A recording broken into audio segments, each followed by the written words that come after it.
Oh, it smells so good. I forget you saw this. Forget you saw this. Welcome back, ladies and gentlemen, to Bubba the Third Eye Blind Triclops.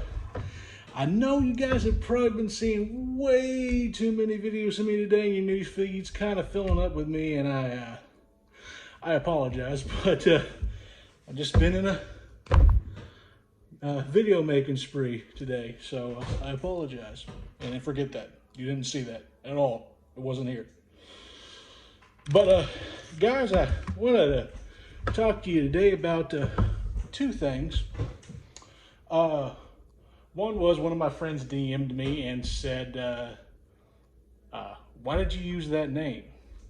And I got to thinking about it. I was like, I never really explained why I used that name in my introduction video. So I figured I would do a video on that, and then I got another little topic I'm going to talk about. But first, let's get to the reason for the name. Now, why Bubba? Bubba's not my real name. My real name is Brent. I chose Bubba because that was my nickname through high school. It was kind of my nickname around the house, and it was kind of my nickname in middle school as well. And I kind of just stuck. You know, nicknames kind of tend to stick sometimes, especially when you're in your hometowns all the time. So that's the reason for the Bubba. Now for the Triclops portion, it's this giant dent in my head, which kind of looks like there should have been a third eye there.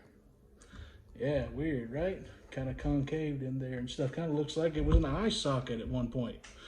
That skin just decided to grow over. Well, that ain't the case, but I'm still going to rock that name. But what caused this is when I was about 2 years old. I was 2 years old. My mother had this Cutlass Supreme. If anybody remembers what the Cutlass Supremes was like, they were pretty decked out, like entered and everything like that. It was my mom's pride and joy car, other than me being her pride and joy at the time. At least I think. I don't know. No, we're good.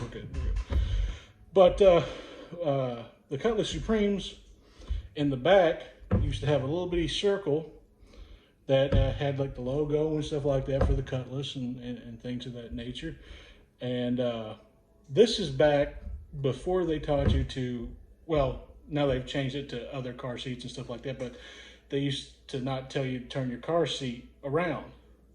And then they adapted to turn the car seat backwards so that if something was to happen, the child wouldn't go forward into the car seat. You know, because of the inertia of the impact. Instead, they'd just be like kind of rocked back forward. But back in that day, they didn't think of that. So my mother and me was driving down Brooks Road, which doesn't mean anything to you, but I mean, if you're from Kentucky and you're from Shepherdsville, you know what Brooks Road is. But she was hit by a drunk driver, and when the drunk driver hit her, it launched me out of the seat and kind of concaved my skull by that emblem. And that left the impression, and it hasn't gone away since. It's kind of like, I think there's maybe a millimeter of skin right there where that little indentation is, and it's kind of like to my skull. So yeah, that's where this dent in my head came from. Now my uncle likes to tell the story that we were playing golf and he said 4 and I didn't hear it, and the golf ball just hit me in the head. So I mean, that's what he tells. So but that's the reason for the Triclops name. Now that I've gotten my name and the reason why I have it all sorted out, is the next piece of this little video that I wanted to share. And ladies and gentlemen, you hear a lot about practicing, about dry fire and stuff like that, and it helps you achieve a certain goal, being faster with the trigger, being able to put yourself in a high pressure situations. Although it's not the same as actually being in that situation, it does help with reaction time quite a bit. And it also helps with the reaction of getting up to your red dot or to your front and rear sights. And it does help quite a bit. Now, on that note, there's another level of that I believe it it can be adapted and it should be adapted with some discrepancies in it and the knowledge of those discrepancies. And that is airsoft pistols. Now, a lot of y'all think I'm joking when I'm saying this, like I'm messing around. No, I am dead serious. Airsoft pistols are very nice to dry fire with. One, it takes a tremendous amount of stress off of your actual firearm that you're going to use. So you're not messing with the trigger. The fire control group doesn't get as messed up. You know, you're not constantly hitting the sidewall, maybe in some guns breaking your firing pin, for God's sake. So, yeah. And it allows you to shoot a cheaper ammo, i.e. airsoft pellets. So, I think it helps out quite a bit. You know, it doesn't simulate kickback, but it does simulate trigger pull, which I think is very important. So if you like dry fire without, like, you know, caps, the fake bullet caps for the firing pins and stuff, yeah, instead of having to constantly rack around to get that trigger pull, you have a gun that is not harmful. I mean, it can inflict harm, but not enough to kill somebody, really. And you have an ability to actually pull the trigger with the full feeling of the gun.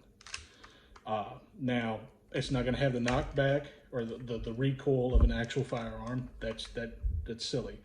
There are different airsoft guns that do simulate it pretty well. It gets close to a 1-to-1, but not completely. But those are highly expensive and stuff. So I wouldn't really recommend that if you're on a budget now. But with dry fire training with an airsoft pistol it seems comical and it seems stupid. It seems that it would not help you at all, but in all actuality, my timing from my draw and my fire is actually increased quite a bit by doing dry fire training with an airsoft pistol. Now, this isn't the one that I would recommend, but I like to use this one because the mag release doesn't eject the mag. So let's say you're in a situation where you can't, you know, your mag release isn't working for whatever the reason. This puts you in a scenario where you have to get it out and eject, put one in real quick with your own hand. So you get used to, like, that failure was to occur. And I've been using it for that type of scenario. You know, you got 1-to-1 drills and stuff like that. You can run with this as well. But the discrepancies that I talk about, like the not having the recoil, you're not going to have the recoil there. You're not going to be in the actual situation. So it's not going to be as adrenaline pumped as it would be if it actually had happened. But you do have the ability to put yourself in that scenario and to train yourself to bring up your sights as fast as possible. And that can save lives. That can save your life, and that can save your family's life in that situation. Now, I'm not too tactical Timmy about stuff, but I think it is a smart investment to at least have something small. It doesn't have to be expensive or anything like that. Just to have something to train your discipline in a way that you can get up on them sites if you need to.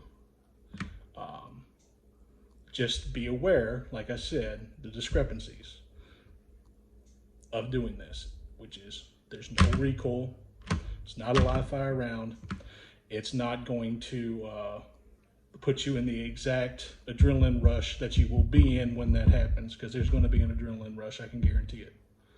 You're going to be pressed, you're going to be stressed, you're going to have all of that other feelings, you're going to hyperventilate or whatever. Well, not hyperventilate, I mean, I guess some people can, but this is a nice little helper for that. Now, am I saying go all out and buy like some souped up airsoft gun and then train with that recoil and stuff? No, don't do that. However, I will say airsofting is fun, and doing airsoft events and stuff like that does help as well. because then you're actually put in that stressful. I mean, you're not in a stressful thing like I'm gonna die. You're in that of, okay, someone's here, and hit. So it does train your reaction time. It trains your it trains your bringing up the sights time. It trains your, in case your mag release messes up, like I said. So it is actually quite helpful, and I believe that because I've been doing this, that my reaction time has become significantly increased. I would say I've increased about 45 to 50% since I decided to start doing this. And I tested it mainly because of admin results, because he did a lot of airsoft milsims and stuff like that. And it got me thinking that it could be important to do something of that nature. Not only him, but Grantham as well, and a couple others. Also Mil-Spec Mojo. If you don't know him, subscribe to him. He's a good guy too. So if you're wanting to dry fire training and take it to kind of a next level situation, an airsoft pistol really does help. Plus it conserves ammo. Plus it conserves your fire and control groups for your guns. So I think it is a decent investment instead of having to constantly have to replace your firing pin in case it breaks. On some models it does. I think it actually helps. Now I'm not an expert or anything like that. I'm just stating what it has done for me. It might not work for other people, but it has helped me quite a bit. And that's what I've got for you guys today. Hope you enjoyed. I hope you got something out of it. So dad advice for this one, I guess life advice for this one is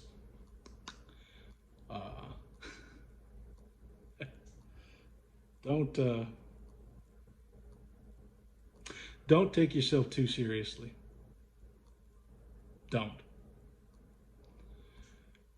Because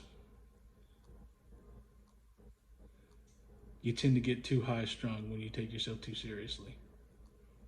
It's better to be somebody who laughs than to be somebody who's always up on themselves. And it helps others too. So I guess that's been my theme for a while, just help others and help yourself. And that's all I've got for you guys. See you in the next one.